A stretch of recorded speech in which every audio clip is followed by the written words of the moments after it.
Telugu YouTube ఛానల్లో మీ వ్యాపార ప్రకటనల కోసం 9154949554 కి కాల్ చేయండి.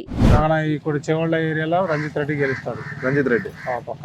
మరి బీజేపీకి కొంచెం స్కోప్ ఉందని చెప్తున్నారు. మరి బీజేపీకి ఉందండి, కాకపోతే మైనారిటీస్ మాత్రం బీజేపీకి కేలేదు.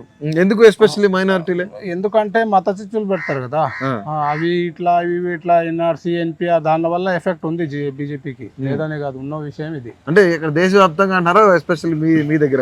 దేశవ్యాప్తంగా నా పర్సనల్ గా నేను కూడా సగం ఇండియా తిరిగి వచ్చాను, నాకు కూడా తెలుసు. ఉత్తరాఖండ్ వరకు పోయినా, రాజస్థాన్ వరకు పోయినా. కానీ బీజేపీ అంటే అభివృద్ధి అంటే బీజేపీ అని చెప్తున్నారు మరి. చెప్పడానికి ఏముంది, ఇప్పుడు బీజేపీ తోటే ఒక 2000 సాయం వస్తుంది అంతే పట్టదారులకు, భూమి ల్యాండ్ ఉన్న వాళ్ళు. కానీ సాయం చేస్తున్నారు బీజేపీ 2000. ఇంతకు ముందు కాంగ్రెస్ కూడా 4000 వేస్తుంటాయి, నష్టపరిహారం ఉన్నా కూడా వేస్తుంటారు. ఇంకోటి సబ్సిడీలు కూడా ఉంటుండే. ఇప్పుడు మేము వేసిన బోరు 2 సంవత్సరం అవుతుంది దగ్గర దాదాపు. ఇప్పుడు సబ్సిడీ గురించి తిరుగుతా ఉంటే సబ్సిడీ ఒక్కటి కూడా దొరకట్లే. ఈ కేసీఆర్ నరేంద్ర మోదీ ఇద్దరు అన్నదమ్ములు లాగా అన్న విషయం ఇది. కానీ కాంగ్రెస్ కేసీఆర్ ఇద్దరు కలిసారని చెప్తున్నారు మరి. లేదు కాంగ్రెస్ కేసీఆర్ కల కేసీఆర్ది ఎట్లా ఉందంటే మైండ్ సెట్, రేపటికి అవసరం పడితే బీజేపీ కన్నా సపోర్ట్ ఇస్తుంది, లేకపోతే కాంగ్రెస్ కన్నా సపోర్ట్ ఇస్తుంది. ఛాన్స్ అయితే ఉంటుంది, ఎట్లయినా ఉంటుంది. ఇప్పుడు ఇక్కడ ఓటర్ మాత్రము వేస్తే బీజేపీకి వేయాలి, లేకపోతే కాంగ్రెస్కి వేయాలి. ఇప్పుడు మీరు ఆల్మోస్ట్ సగం ఇండియా తిరిగానని చెప్తున్నారు. కేసీఆర్ని ఇప్పుడున్న ఈ 4 నెలల గవర్నమెంట్ కంపేర్ చేసుకుంటే ఎట్లా అనిపిస్తుంది మీకు? కేసీఆర్ మంచి లీడరే, కాకపోతే కింది స్థాయి లీడర్లు ఉన్నారు కదా, వేస్ట్ వాళ్ళు సరిగ్గా ప్రచారం చేయలేదు. పరిపాలన బానే ఉందా? కేసీఆర్ మంచిగానే చేసిన కాదు, కానీ కొన్ని డిస్టిక్లలో మాత్రం పని చేయలేదు. ఇప్పుడు మా డిస్టిక్ ఎక్కడ అంటే అక్కడ రోడ్లు కంకర ఎట్లా ఉంది, సింగిల్ రోడ్. మేము మిగతా మళ్ళీ మెదక్ డిస్టిక్ పట్టుకోండి, వరంగల్ పట్టుకోండి, అటు మళ్ళా నిజామాబాద్ పట్టుకోండి, ఆదిలాబాద్ పట్టుకోండి, మంచి డెవలప్మెంట్ ఉంది, మంచి రోడ్లు ఉన్నాయి. అక్కడ ఏం పని బాగా చెప్పించాడు.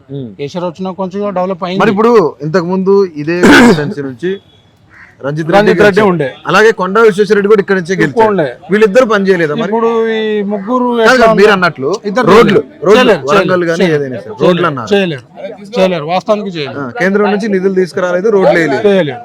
చూడండి మీరు రోడ్లు ఇప్పుడు ఏ విధంగా ఉన్నాయి.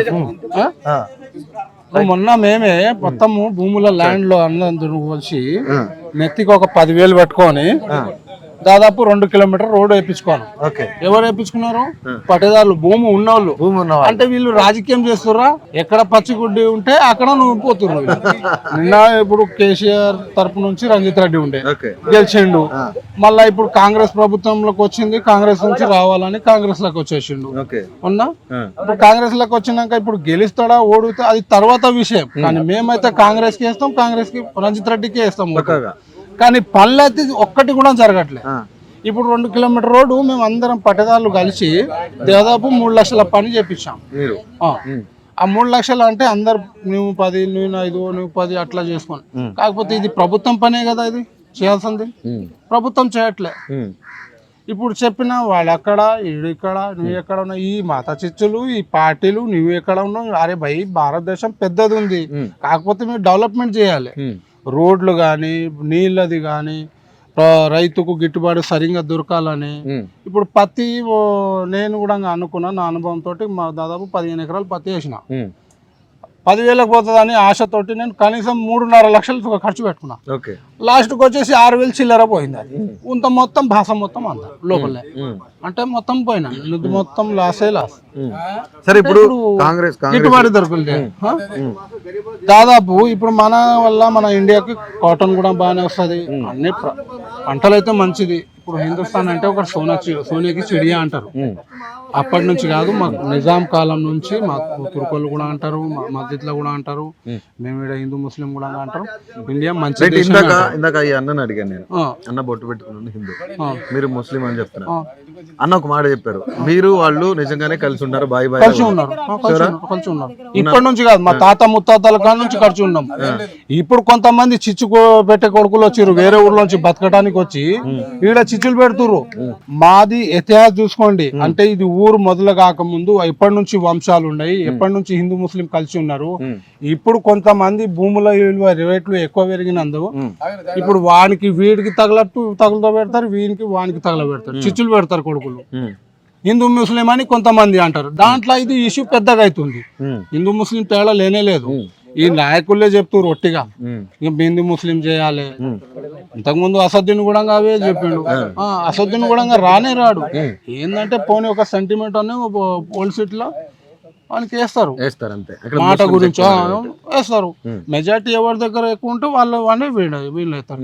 అది రైట్. ఇప్పుడు ఫైనల్ గా మీ చేవేళ్ల పార్లమెంట్ కి సంబంధించి ఎట్లా ఉండబోతుంది ఫైట్ సార్? ఎవరెవరి మధ్య ప్రధానమైన పోటీ ఉండొచ్చు? ప్రధాన అంటే ఇప్పుడు రంజిత్ రెడ్డికి ఉంటుంది ఎక్కువ, ఇంకోటి జ్ఞానేశ్వర్కి ఉంటుంది. కొండ విశ్వేశ్వరరెడ్డికి తక్కువ. ఎందుకని అంటే ఈయన 3 తోవలు చూసి వచ్చేసిండు. ఎవరు? ఫస్ట్ కాంగ్రెస్ నుంచి ఉండే, ఓకే, దాని తర్వాత టిఆర్ఎస్ లకు జంప్ అయ్యిండు. దాని తర్వాత టిఆర్ఎస్ నుంచి సక్కంగా మళ్ళీ దీంట్లోకి వచ్చేసి ఇప్పుడు జ్ఞానేశ్వర్ కాంగ్రెస్, టీడీపీ, మళ్ళీ బీఆర్ఎస్ గా. అంటే టీడీపీ ఇప్పుడు పత్తకు లేదు. టీడీపీ పత్తకు లేదు. ఇప్పుడు టీడీపీ ఇక్కడ లేదు. జ్ఞానేశ్వర్ వచ్చిండు ఒకసారి. గంత గుర్రం మీద గంత ఉంటుందా? గంత మాడిస్తే గుర్రం గాడిది గుర్రం కాదు కదా సార్, గాడిది అవుతుంది. మరి అంతే. మరి ఇప్పుడు గంత మార్చిన మాత్రం గాడిది గుర్రం అవుతుందా? మనిషి కాదు సార్, మనకు పనిచేసేవాడు కావాలి, వ్యక్తిత్వం కావాలి. మనిషి విధంగా ఈయన కూడా కరెక్టే, నేను కూడా కరెక్టే. కాకపోతే బీసీల కేటగిరీ ఓట్ షేర్ ఎక్కువ ఉంది. జ్ఞానేశ్వర్ కి పడతాయని నా అనుభవం, నా ఆశ. నేనైతే రంజిత్ రెడ్డికి వేస్తా అని చెప్తున్నాను. గ్రామాలలో అయితే పోయింది టిఆర్ఎస్ పార్టీ, అది కాంగ్రెస్, బీజేపీ. నార్మల్ మొన్న టిఆర్ఎస్ బీజేపీలోకి వస్తే అట్లా గెలుస్తాడు ఆయన? కష్టమే.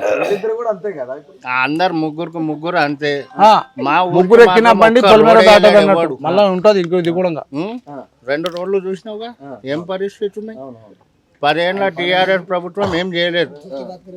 ఎంత 50 బెడ్రూమ్ ఏది రాలేదు. 50 బెడ్రూమ్ రైతు బంధు ఒకటి ఇచ్చింది చూడు. రైతు బంధు పెన్షన్లు ఇచ్చేటోళ్ళకి ఇచ్చింది. కోటర్ మీద పెంచుడు రైతు బంధు ఇచ్చిండు అంటున్నా. మనకి ఇచ్చిండు, ఏమి ఇచ్చిండు చెప్పు.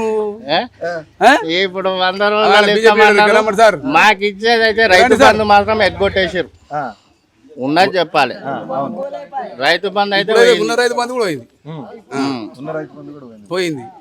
ఏం చేస్తాం మేము కూడా, చేసేటోళ్ళకి చేయాలి. కరెంట్ 200 ఎవరికి వస్తున్నాయి? కరెంట్ బిల్లు కూడా ఎలక్షన్ కోడ్ పడింది కదా, ఎలక్షన్ కోడ్ మెసేజ్ చూపిస్తే మీకు 600 వస్తున్నది కరెంట్ బిల్ 600 వస్తుందా? 600 700. నాది చిన్నిల్లు బిల్లు ఎందుకు వస్తున్నాయి? బీఆర్ఎస్ గవర్నమెంట్ లో రాలేదా? బీఆర్ఎస్ గవర్నమెంట్ లో 300 వచ్చేది.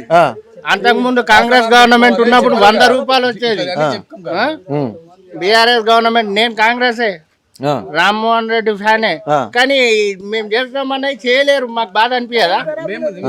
అనాల కంపల్సరీ ఒక్క డాంబర్ రోడ్ కూడా వేయలేరా మా ఊరికి? 5 ఏళ్ళ సంది, 10 ఏళ్ళ సంది వైఎస్ రాజశేఖర రెడ్డి పీరియడ్ వేసిరంటే ఇప్పటి వరకు వేయలేడు ఎవడు.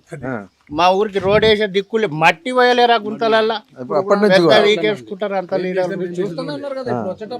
ఒక్క రోడ్, 2 రోడ్లు ఉన్నాయి మా ఊరికి, ఒక్క రోడ్ వేయలేడు. రోడ్ చూసుకుంటా పోండి, గుంతలతో ఎంత రామసక్క ఉన్నది ఊళ్ళో కొట్టి రోడ్లు. కానీ కొంచెం వీడియో తీసుకుంటా పోండి, రోడ్లు ఏ విధంగా ఉన్నాయి అంటే. వీళ్ళు పైసకే మాత్రం ఆశపడ్డ రాజకీయం చేయడానికి అయితే లేరు. భారతదేశం పెద్దదే, కాకపోతే డెవలప్మెంట్ చేయాలి. అది మా కరెక్ట్ అయిన నాయకుడు అంటే అది. ప్రస్తుతానికి ఇక్కడ ఉన్న ప్రజలందరూ కూడా పార్టీలు డిఫరెంట్ గా ఉన్నా, వాళ్ళ భావాలు వేరువేరుగా ఉన్నా, కానీ ఊరికి డెవలప్మెంట్ కావాలి, మాకు న్యాయం చేసే వాళ్ళు కావాలని మాత్రం ఇక్కడ ఉన్న ప్రజలందరూ కూడా కోరుకుంటున్న పరిస్థితి నెలకొంది. Please subscribe to KTV Telugu. KTV Telugu channel.